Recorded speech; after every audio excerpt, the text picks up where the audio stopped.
Hey, what's up? So I've been playing a lot of Remote Duel lately, and it's been pretty fun.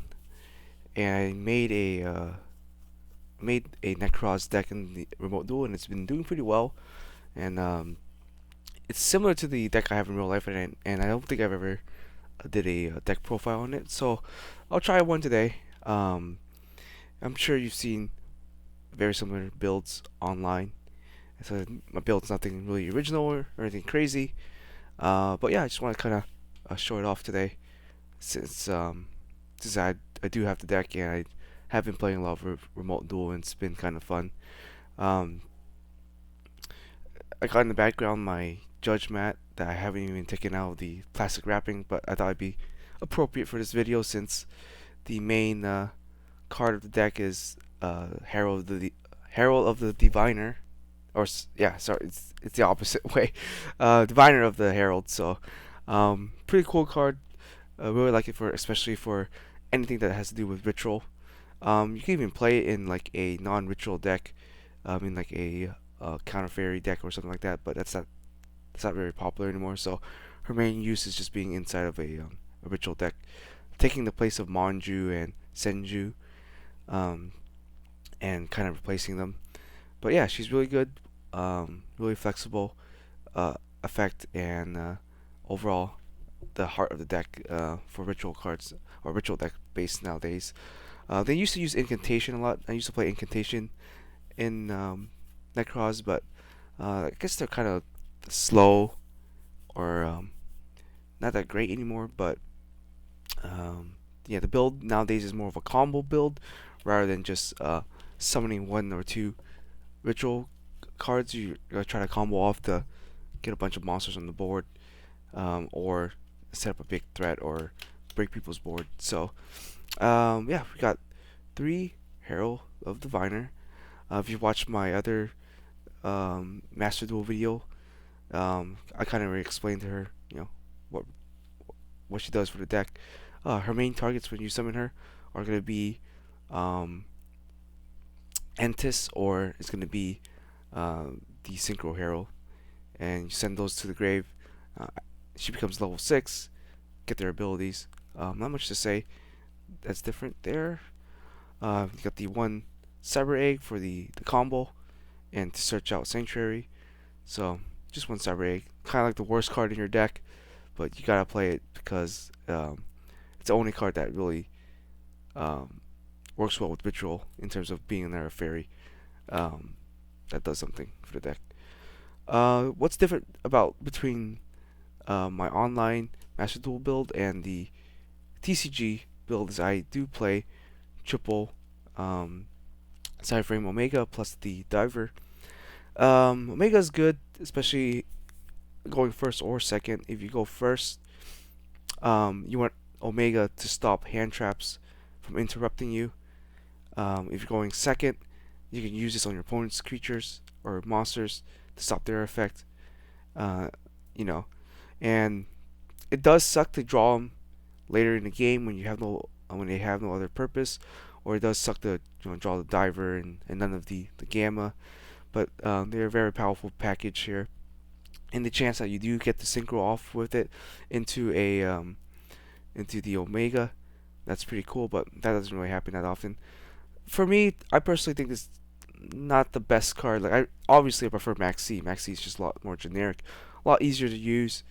But yeah, with the Gamma being at 2 in the Master Duel, and it's gonna become 1 in the future ban list for OCG.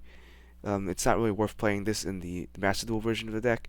In TCG version, it's fine to play this package.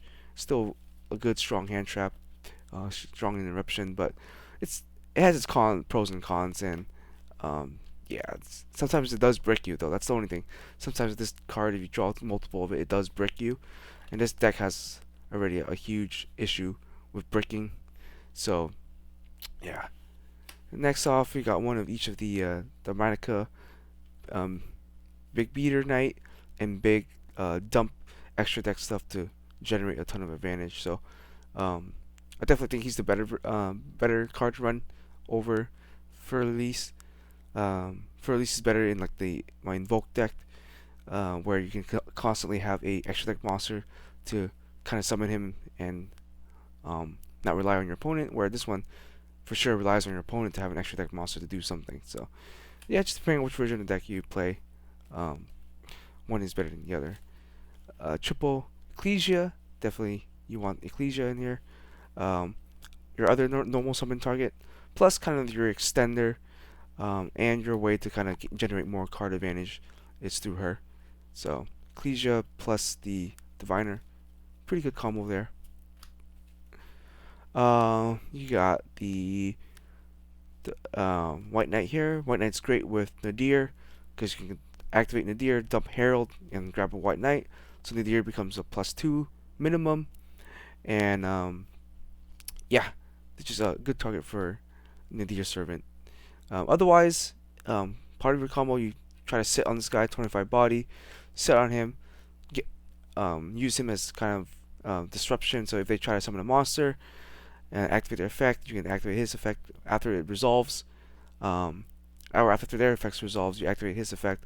You can pitch like a Herald to generate advantage, or you can pitch like a Entis to disrupt them. So overall, not a good ritual card for the deck. The one Trish, so if you go second, you can easily Trish very consistently. That's the main reason he's here, is to be able to Trish people if they are not careful about it or if they don't play around it. Could be a pretty good way to generate an advantage. You only usually only summon him out once, and you rarely get the chance to summon him twice. But there are cases where you do. Um, if you play Shrit or you play Valk, then there's an opportunity to summon him more than once. But in this particular build, we're not really focusing on bringing out Trish. We're kind of bringing more of the Dogmatika stuff into the board, and using that Dogmatika stuff as the control aspect of the deck on top with Unicorn. So yeah, just the one Trish, so you don't brick as much, so you don't have to play the other brick cards like Shrit and Valk as much. So the one of is not too bad. At least from my experience, I like the one Trish. Next off, the triple Unicorn. You can always use Unicorn to recycle Trish if you needed to, or you can use cycle the mirror to recover Trish from the graveyard. But cycling Trish out from the graveyard is a lot more difficult than just going to Unicorn, bring Trish back, and then maybe bringing a mirror back and playing that. So yeah, triple Unicorn is the heart of the deck. You want him out. You want to protect him. It messes up with most of the meta, and just overall good. Level 4 and with a 23 body, so it's difficult for most deck to overcome without the extra deck. So next off, triple Brio. Searches for any of your Nekroz card basically. So definitely want to play him, and he does do some combos. He combos off with the Herald. Mostly, you rarely summon him, but he does have his purpose. If you summon him, you can bounce 2 extra deck cards that have been summoned from the extra deck, which is nice. So kind of a threat and an answer at the same time, but mostly just gonna be your Rhoda for the deck. 2 Colossus, just to search out your mirrors. Don't really need more than 2. You can always search him off of Brio, and yeah, not much to say about him. Here you got triple Nadir. In the dual master version of the deck, I'm only playing 1 because it's limited. But here, you can play the full 3, and that's what I highly recommend doing, is playing the full 3. It really makes the deck plus your main way to plus off the deck. I don't have pot of prosperity in real life, so or triple tactic talents. So this is my main way of plussing in the deck. So yeah, not much to say about that. So if you did have Power of Prosperity, or you did have Triple Tactic talent, you can add those. Those Triple Tactic is a lot better in the TCG because you have Phoenix Enforcer, you got Red Eyes Dragoon, stuff like that, where triple tactic talents will do well against. Where here I don't really have those, uh, or in the OCG don't really have that. You have Max C to kind of be your advantage engine, anyways. So yeah, I guess it's not as useful. Like those two cards aren't as useful in those OCG. It seems like, but you could play them if you had them. Next off, your other card advantage card, Prep. Prep is really great. Um, it sucks when you just prep just to search for one card, but otherwise, um, this card is bonkers. You get usually 2 or 3 cards off of this card, card advantage wise. So I don't know, so pretty good. One call by Graves, unfortunately. I think in this deck you do need it just to hopefully get rid of a Droll and Lockbird or an Ash Blossom, because those will kind of interfere with the way this deck plays. Definitely play the one copy of the Call by Graves. Got Ritual of Sanctuary, just for your part of your combo there. The one Ritual Dogmatika spell. I think just the one Psycho here, actually, yeah. Just the one Psycho. One Kaleido Mirror, or just regular one Nekroz Mirror. 2 Kaleidoscope. Kaleidoscope's going to be your main way of getting out Unicorn, or even getting out Brio if you need Brio or Colossus. Yeah, just kind of your main targets there. I made this deck to kind of try to go second, because I like going second with Nekroz, because then you always kind of trish them. Plus, sometimes you need that extra card in your hand so you don't brick. So I like going second, so evenly match does pretty well going second. Um, and even going first, if they break through your board, at least you have something to back it up. Because the Nekroz board is kind of weak. It doesn't really have much protection, doesn't really have much backing it up. So if they break through your board, you have to have some way of either recovering or um, even things out, I guess. So evenly match has been pretty good in that sense. Um, yeah, I mean, yeah, there's not really much you can do without. You used to rely on Valk to protect your board, so like they wouldn't be able to run over things. But Valk is just it breaks your hand quite a bit. I do like Valk to summon out Valk and to use its effect, but um, it's not too great. So I opted not to play the Valk at all. You could play Valk if you wanted to, but um, lately I think most Nekroz players have been cutting out Valk. Um, some of them are even cutting out the Trish. I still think Trish is still good enough to play. And but yeah, last off, I think pretty self-explanatory here is the punishment. Punishment is really good in this deck, mainly because the second cause of it, yeah, doesn't really affect you, and this is one way to kind of protect your Unicorn, to protect your other stuff. It's basically our Valk nowadays. So punishment is kind of a replacement for Valk. Um, it serves as both an answer and a way to generate advantage. Um, and you can hit back row with it if you hit a monster and you dump like an Entis. You can hit people's back row, or you hit 2 creatures, or sorry, 2 monsters. Yeah, and the second cause where you can't use your extra deck doesn't matter at all. Like it doesn't hurt you at all. Rarely are you summoning anything out from the extra deck, anyways. So, uh, yeah, that's 40 cards.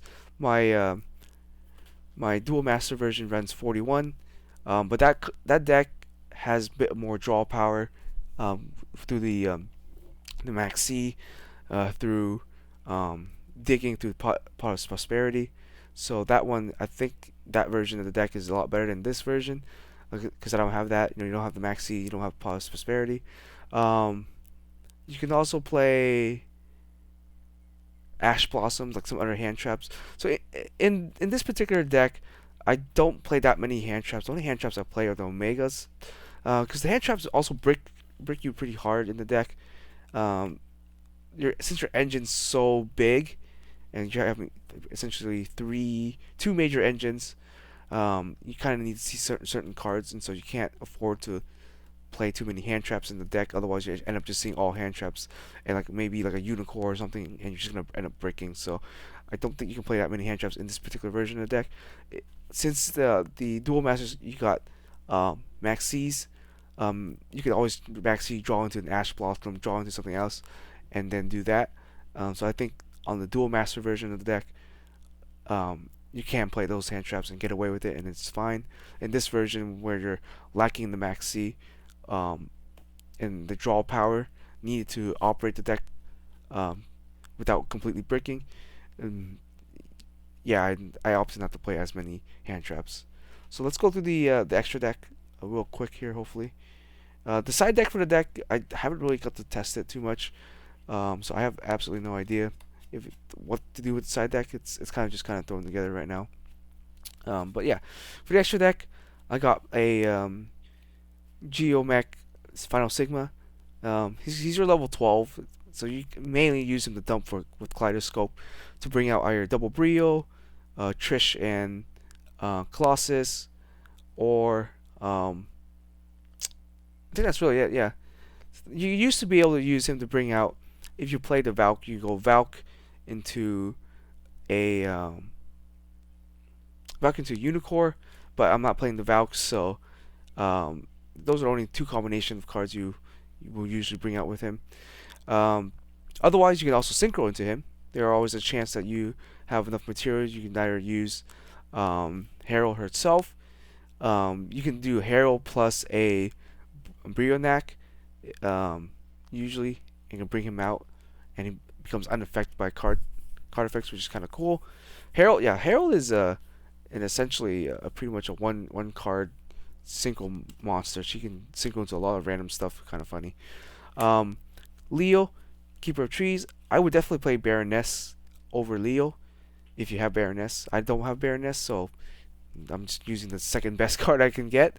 Um, yeah, Herald becomes a one card Baroness. Pretty cool that you can do that.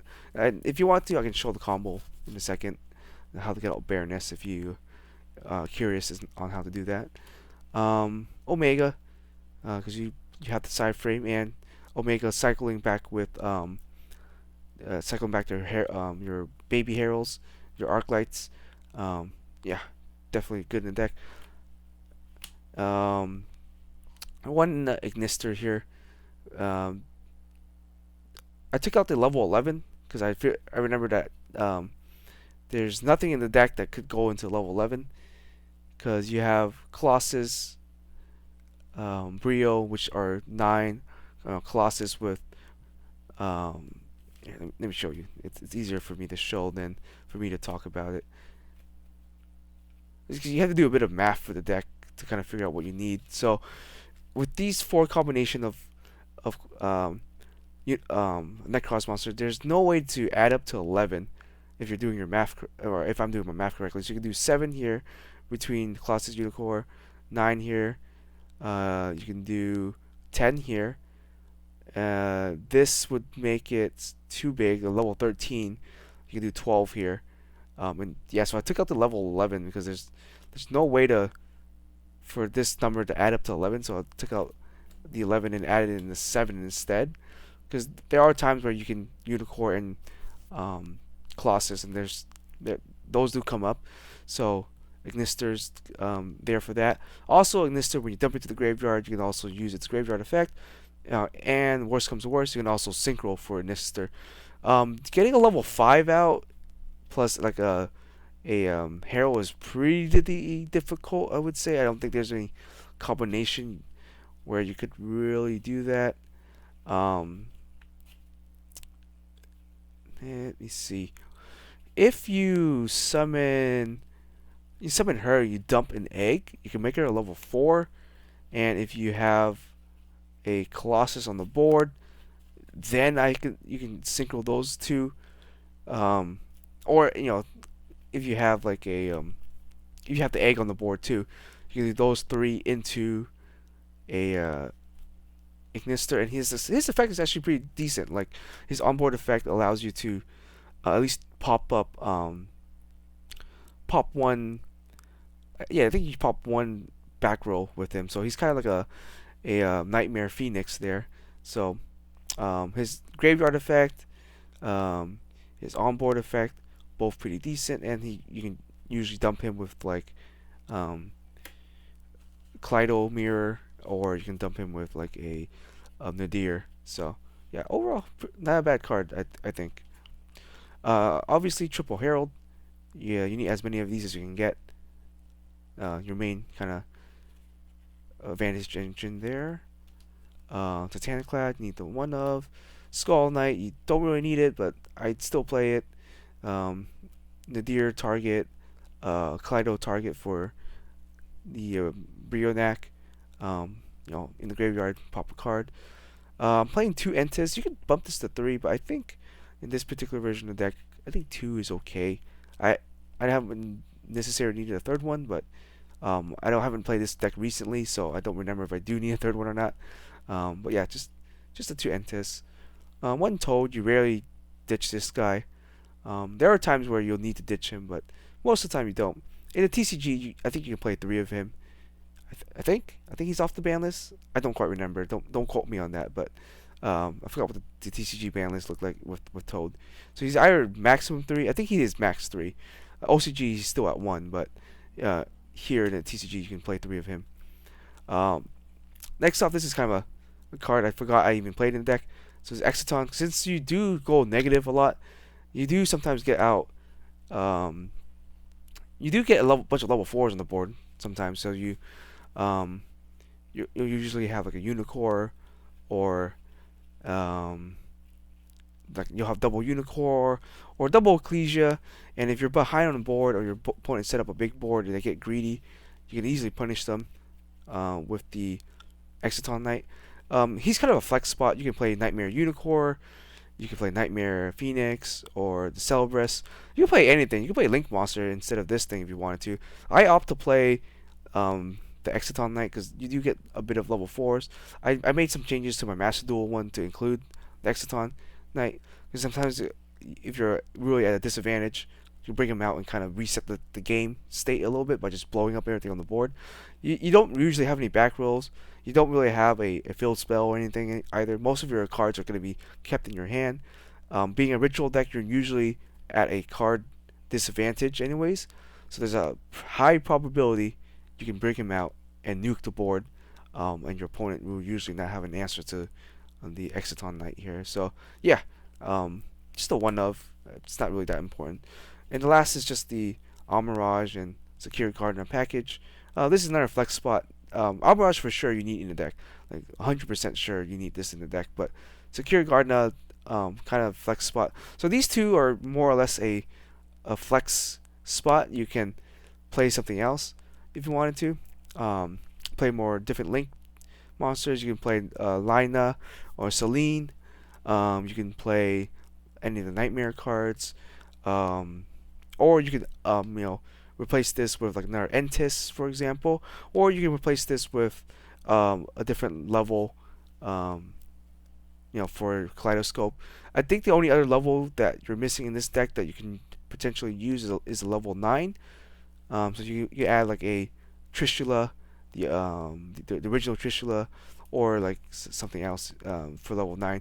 I found myself not ever really bringing out Colossus plus Brionac, so I never really use level 9 as much.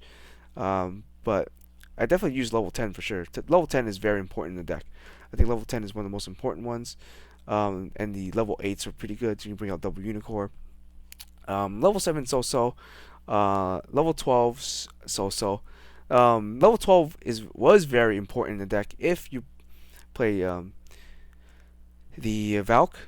But I still think level 12 is still pretty usable in the deck for Kaleidoscope. So that's it for the extra. And like I said, the side deck is kind of just thrown together. I haven't got to go out to locals to play with this deck, so I don't really know what to do with the side deck at the moment. So it's kind of outdated. So we got two Dankles, Sekka. As your normal summon, you can lock them out. I think you can play three of them if you wanted to. Dankle's still pretty good against a lot of back row heavy decks. If they don't have a Solemn Judgment or a Solemn Warning, they're kind of gonna be in a lot of pain when you play Dankle Sekka. Raw Spear mode. I think people are saying Lava Golem is better than Spear mode at the moment because a lot of boards they end up with just two monsters. So I just kind of still use them as a main way to clear certain threats. especially going second. Raw Spear mode is still pretty good. A lot of the side deck here is just it's tutored to go second because you usually want to go second with this deck. Yeah, same here, same thing here. Dino Pankratops, good going second card. Um, Another good going second card. Another good going second card. So yeah, the most of the extra deck or the side deck, sorry, is going second. Um, because yeah, like I said, I really like that extra card advantage, and being able to trish people. So going second is real good. Dark Ruler more, you could probably bump this to two. I kind of you could probably do two Ruler two rather than the Regeki, just to bust boards a little bit easier. Or if you got droplets or triple tactics, yeah, you can play this over that. Like I said, the side deck's kind of just thrown together right now. Cyclone's still pretty good, um, as back row removal. This is the only going first card I would have is triple Secret Village here. So going first with Village and Spellcaster. If you know your opponent's not really playing any spellcasters in their deck, this and Unicorn will lock them out of the game, basically, until they find an answer. So this is like my only going first card here. I guess an extra evenly because I didn't know what else to put in there for now. I guess you could add this for going first too, but usually if you have a Unicorn out, this kind of redundant. So I don't know. Like I guess this could be any card. I'll fix up the side deck when I get to go out and play the deck a little bit. Then I can fix it up. But yeah, side deck's kind of thrown together right now. So I think that's really it. So I'll quickly show you the combo where you can get out Baroness, I guess, for in one card. So all you really need is just this and like a spell card in your hand. Just any spell card really. The reason why that's important. So let's say you had these two in hand, right? So you go Herald. You're gonna dump Herald, summon Herald, dump this thing right here, and dump the Arclight. She becomes a level 6. Arclight, you're gonna search for a Brionac. So Brionac, you're gonna dump Brionac to the graveyard and search for Colossus here. You're gonna dump Colossus to the graveyard. Then you're gonna search out Psycho. Psycho, you're gonna activate. So this is your graveyard right now. Activate Psycho. You're gonna tribute Herald to bring back the Brionac. Herald's effect is gonna activate. It's gonna bring out. Where is it? The egg. Egg's gonna activate. You're gonna search out Sanctuary. And here is why I say you need a spell. You just need another spell in the graveyard. It could be any spell. So you can activate Sanctuary, or if you have another spell to play, you can play it. You activate Sanctuary. Let's say you don't have another spell to play or dump into the graveyard. You activate Sanctuary, dumps this into the graveyard. You can search for whatever ritual spell you want. Doesn't really matter. Search out Kaleido or whatever you need. So point is, you got 2 spell in the graveyard. You're gonna activate Sanctuary's second effect. You're gonna return the 2 spell, and then you're gonna bring out Herald. So Herald is into level 2 now, and you have a level 3 or another level 2, and you have Brio. So you can go synchro all 3 of those into a. Oh well, I don't really have the Baroness per se, but let's pretend Leo here is Baroness. So there you go.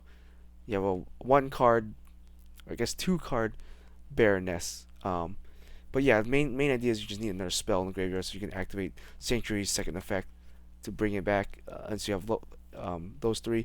You could also go into Cyframe Omega if you wanted to. You could just like send the Brio plus the Herald, summon out Omega.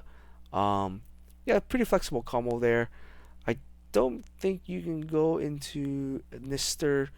You could if you bring out a Colossus. You can send the Herald plus a Colossus to bring out Ignister. If you have a if you have this, or you bring out a Unicorn. Yeah, if you bring out a Unicorn instead. Yeah, if you bring out a Unicorn, you can send these three and bring out a level 12. Sorry, you can bring out the um Geomech here, or Geomath mech here.